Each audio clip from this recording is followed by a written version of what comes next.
Hey guys, Van here. So I noticed something while running today, that all of our retail shops are closed, but the construction industry, development of infrastructure, is full steam ahead. Then I thought to myself, in a couple of years when we look back, what will it all mean? The coronavirus, social distancing, and non-essential business closures.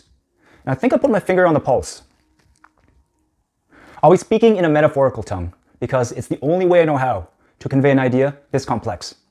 It may read like the Unabomber Manifesto, and you may think that I've gone off the rails, but please hear me out. So, COVID-19 is a double agent, an alias of the coronavirus.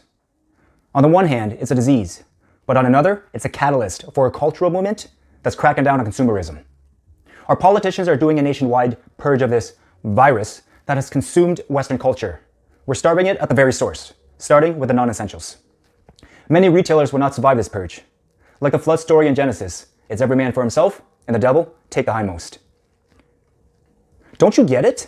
We're leveling the playing fields. Our supply chains have become too dependent on offshore manufacturing, and in some sense is a big middle finger to China saying, hey, we're still here, motherfuckers. Like a Manchurian candidate, COVID-19 has been disguised to infiltrate our economic system and rid us of this disease that has embedded itself deep into our everyday lives. We're collectively marching forward into battle, and it's starting to manifest itself in society. I mean, just look around. We've closed borders, isolated ourselves, and bunkered down in the realest sense to withstand a culture war that is happening all around us. So, what can we learn from history?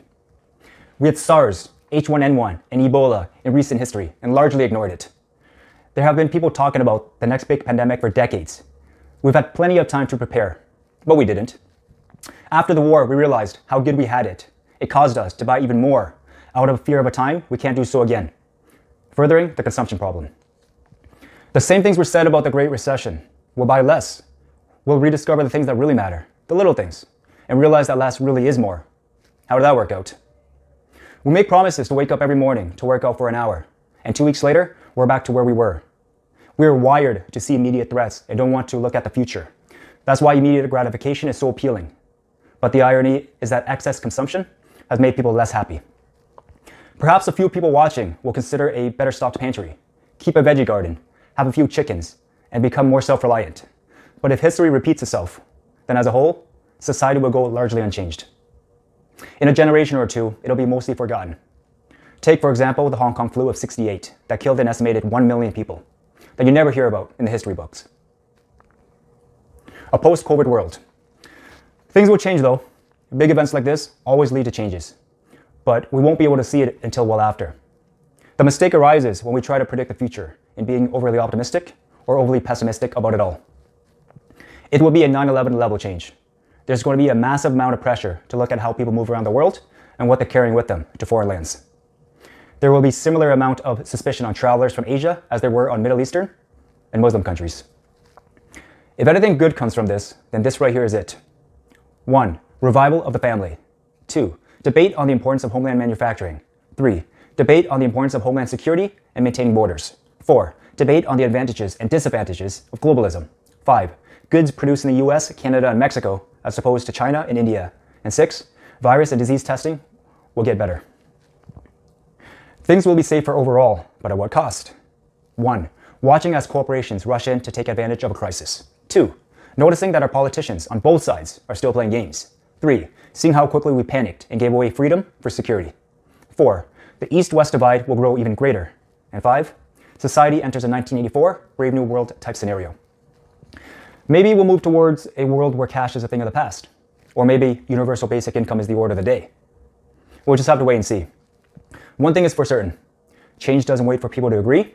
Change comes and drags people with it, whether they're willing or kicking and screaming. Looking back. In a couple of years, when we look back on the zeitgeist, the spirit of this time, what will be written in the pages of history? I hope it captures a moment when we came together to fight a war against the other, who is always attacking from the outside. And as a result, we're wiser than yesterday. Now then, where do we go from here? Well, what are those things that you've always wanted to do but never did? What better time than now? It's time for a personal revolution. Like a tree with dead branches, you need to burn off all of the dead wood. And it's going to hurt a lot. And when it's all over, you may just be a stump, a fraction of your former self. but at least you have the chance to grow back and be a better person. Now, I can talk about many other important topics, like the trade war, the stock market collapse, canceling of the election, or the ushering in of a technological revolution. But I'll save that for another time. Instead, I'll leave you with a quote. When I was a boy and I would see scary things on the news, my mother would say to me, "Look for the helpers. You will always find people who are helping." Fred Rogers. I love you all. Peace.